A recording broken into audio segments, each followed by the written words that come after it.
पाकिस्तान ने हमेशा की तरह गैर जानिबदार बैनुल-अक़वामी तहकीक का मुतालबा किया है, जिसे इंडिया ने सरप्राइजिंगली रद्द कर दिया है। तो दोस्तों, ये सब कुछ सुनने के बाद अब आप ही फैसला करें कि क्या सच है और क्या गलत है। आपको क्या लगता है कि इंडियन ऑक्युपाइड कश्मीर में, जहां पर लाखों की तादाद में इंडियन फोर्सेस डिप्लॉय हुई है, वहां पर 3 लोग या 4 लोग या 5 लोग सिक्योरिटी को बाईपास करके इतनी बड़ी दहशतगर्दी का वाकया सर अंजाम दे सकते हैं?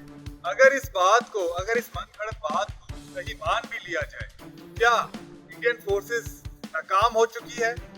इनके सिक्योरिटी इदारे इस काबिल नहीं हैं कि वो इस तरह की चीजों को रोक सकें? तो दोस्तों, मेरी राय के मुताबिक अगर इंडिया वाकई ही सच्चा है तो सबसे पहले अपने सिक्योरिटी इदारों को मजबूत करें, पाकिस्तान पर इल्जाम तराशी बंद की जाए। दोस्तों, आपका इस बारे में क्या ख्याल है? अपनी राय कमेंट्स में लाजमी दीजिएगा, और अगर आप इस बात से एग्री कर रहे हैं तो इस वीडियो को लाइक भी लाजमी कीजिएगा। Thanks for watching. Next video तक के लिए अल्लाह हाफ़िज़।